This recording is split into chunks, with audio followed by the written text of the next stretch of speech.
Boa tarde a todos. Eu sou Alex Pinheiro de Andrade, discente do curso de Ciências Biológicas da Universidade Federal do Piauí, do Centro de Educação Aberta à Distância SEAD, Polo de Canto do Buriti, e estou aqui para gravar uma microaula para a obtenção de nota da disciplina de estágio supervisionado obrigatório 3. A minha videoaula tem como tema vírus e saúde, e o objetivo é conhecer as principais características dos vírus, conhecer as viroses humanas, meio de transmissão, sintomas e profilaxia. Os vírus são seres que não possuem estrutura como a das células e cuja atividade vital somente se manifesta quando estão dentro de uma célula hospedeira. Portanto, são parasitas intracelulares. Os vírus também são organismos que não possuem célula, ou seja, são acelulares, sendo uma estrutura formada basicamente por proteínas e ácido nucleico. A proteína forma um envoltório denominado de capsídeo, que é formado por vários capsômeros e pode ser usado como forma de classificação dos vírus. De acordo com a simetria viral, podemos classificá-los em icosaédricos, que são vírus que são de formato não envelopados e estão entre os mais comuns, helicoidais, com formato esférico, filamentoso ou em formato de bala de revólver, e complexos, que possuem partícula viral composta por uma cabeça, capsídeo, de simetria icosaédrica e uma cauda helicoidal. Vivendo como parasita no interior das células dos outros seres vivos, os vírus provocam inúmeras doenças. Para muitas das doenças humanas causadas por vírus, já existe vacina, e essa é uma forma mais eficiente de prevenção. No entanto, o processo de desenvolvimento por vacinas é longo e há doenças para as quais ainda não existe recurso preventivo. A vacinação é um dos mais importantes mecanismos utilizados pela medicina preventiva, e a importância da participação efetiva da população nas campanhas de vacinação pode ser demonstrada pelo sucesso obtido com a vacinação contra a varíola, uma terrível doença que assolou a humanidade por muitos anos e que hoje é considerada erradicada. Os últimos casos registrados no Brasil foram em 1971. Aí está o formato de um vírus, são estruturas formadas por uma cápsula que envolve material genético. A vacinação consiste na administração de um agente patogênico, na forma inativada ou atenuada, ou partes desse agente. Esse agente, por ser uma partícula estranha ao organismo, é chamado de antígeno. O corpo reage a essa infecção artificial, produzindo anticorpos específicos contra os antígenos presentes na vacina. Se a pessoa vacinada entrar em contato com o antígeno em situações naturais, a produção de anticorpos será rápida, combatendo o agente invasor antes que a doença se instale. As principais viroses humanas, seus meios de transmissão e sintomas de profilaxia, vamos falar agora sobre eles. A catapora é uma doença infecciosa causada pelo vírus varicela zoster, altamente contagiosa e geralmente benigna. Era uma das doenças mais comuns da infância antes do advento da vacina. Uma vez adquirido o vírus, a pessoa fica imune por toda a vida, porém ele permanece no organismo e futuramente pode provocar uma doença conhecida como herpes zoster, também conhecida por cobreiro. Os primeiros sintomas são febre, mal-estar, inapetência, dor de cabeça, cansaço. De 24 a 48 horas mais tarde, surgem lesões de pele, caracterizadas por manchas avermelhadas que dão lugar a pequenas bolhas ou vesículas cheias de líquido, que posteriormente formarão crostas e que provocarão muita coceira. A vacinação é recomendada para crianças a partir de 1 ano, a adolescentes e adultos com baixa imunidade ou que passarão por tratamentos de quimioterapia e radioterapia. A rubéola é uma doença causada pelo rubivírus, que pode ser assintomática, pode causar febre e manchas vermelhas na pele.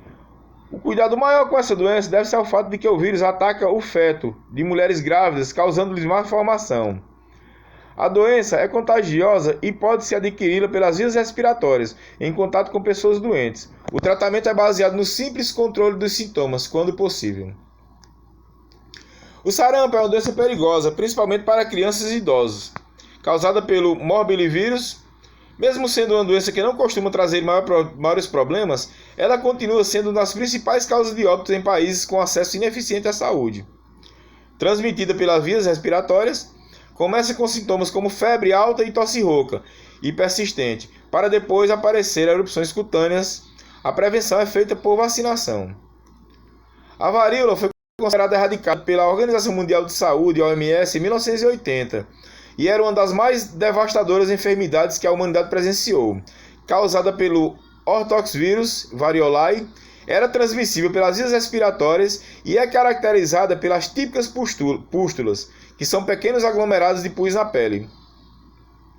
A poliomielite, mais conhecida como paralisia infantil, foi considerada erradicada no Brasil em 1994. O vírus pode ser transmitido pela saliva ou pela ingestão de água e ou alimentos contaminados, com fezes de pessoas portadoras. Ela causa paralisia muscular assimétrica, principalmente nos membros inferiores. A dengue é uma doença infecciosa febril aguda, causada por um vírus da família Flaviridae. É transmitida através do mosquito Aedes aegypti, também infectado pelo vírus. Atualmente, a dengue é considerada um dos principais problemas da saúde pública de todo o mundo. Ela pode apresentar-se clinicamente de 4 formas diferentes: formas de infecção inoperante, dengue clássica, febre hemorrágica e da dengue de síndrome de choque da dengue. Dentre eles, destaca-se a dengue clássica e a febre hemorrágica da dengue. A dengue clássica é uma forma mais leve da doença e semelhante à gripe. Geralmente inicia-se de uma hora para outra e dura entre 5 e 7 dias. A pessoa infectada tem febre alta entre 39 e 40 graus Celsius, dores de cabeça, cansaço, dor muscular e nas articulações, indisposição, enjoos e vômitos, manchas vermelhas na pele, dor abdominal, principalmente em crianças. Os sintomas da dengue clássica duram até uma semana. Após esse período, a pessoa pode continuar sentindo cansaço e indisposição. A dengue hemorrágica é uma doença grave e se caracteriza por alterações da coagulação sanguínea da pessoa infectada. Inicialmente se assemelha à dengue clássica, mas após o 3º ou 4º dia de evolução da doença, surgem hemorragias em virtude do sangramento de pequenos vasos na pele e nos órgãos internos. A dengue hemorrágica pode provocar hemorragias nasais, gengivais, urinárias, gastrointestinais e uterinas. Na dengue hemorrágica, assim que os sintomas de febre atacam com a pressão arterial do doente, cai, o que pode gerar tontura, queda e choque. Se a doença não for tratada com rapidez, pode levar à morte. Os sintomas de choque da dengue. Esta é a mais séria apresentação da dengue e se caracteriza por uma grande queda ou ausência da pressão arterial. A pessoa acometida pela doença apresenta um pulso quase imperceptível, inquietação, palidez e perda da consciência. Nesse tipo de apresentação da doença, há registro de várias complicações, como alterações neurológicas, problemas cardiorrespiratórios, insuficiência hepática, hemorragia digestiva e derrame pleural. Entre as principais manifestações neurológicas destacam-se delírio, sonolência, depressão, coma, irritabilidade externa, psicose, demência, amnésia, paralisias e sinais de meningite.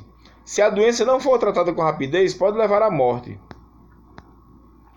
A febre amarela é a virose que ganhou espaço na mídia nos últimos dias graças a uma sequência de infecções e mortes que ocorreram por essa doença no Brasil. De acordo com a Folha Online, foram 13 mortes até o dia 7 de 2 de 2008. Em 2007, a doença matou 5 pessoas. É o mesmo tipo de vírus da dengue, flavivírus, e é transmitido pelo mesmo vetor, Aedes aegypti, e tem como reservatórios naturais os macacos. O HPV é uma infecção sexualmente transmitível, o IST, muito comum. É tão comum que praticamente todos os homens e mulheres sexualmente ativos podem ser infectados em algum momento da vida. Há vários tipos de HPV, sendo que pelo menos 13 deles são considerados cancerígenos. Dentre estes, os tipos 16 e 18 estão presentes em 70% dos casos de câncer do colo do útero. Na maioria dos casos, o HPV é eliminado naturalmente pelo organismo humano e não causa problemas. mas quando ele permanece, pode causar verrugas genitais e câncer. As verrugas genitais aparecem como um ou vários pequenos inchaços na área genital, podem ser pequenos ou grandes, mais altos ou achatados ou com aspecto de couve-flor. A vacinação é muito eficaz, protege homens e mulheres contra as doenças causadas pelo HPV. O exame preventivo para câncer do colo do útero é recomendado que a coleta para o exame preventivo, o Papa Nicolau ou citopatológico, seja iniciada aos 25 anos de idade para as mulheres que tiveram ou têm atividade sexual, e os exames periódicos devem seguir até os 64 anos. Fale por isso, procure seu médico para saber qual o momento ideal para realizar o exame preventivo. Se você é sexualmente ativo, use camisinha em todas as relações sexuais, pois isso diminui a chance de infecção com o vírus. E agora vamos falar sobre a Covid-19, que é um vírus atual, e que ela é uma doença respiratória causada pelo vírus SARS-CoV-2 e apresenta como os principais sintomas febre, tosse seca e dificuldade respiratória. Essa doença pode iniciar com um simples resfriado, mas pode se agravar e levar à morte. Os primeiros casos surgiram na China no final de 2019. Em seguida, espalhou-se para diversos outros países, o que levou a Organização Mundial de Saúde a decretar no dia 11 de março de 2020 o estado de pandemia. Ela é uma doença transmitida principalmente de uma pessoa para outra, por meio de gotículas respiratórias.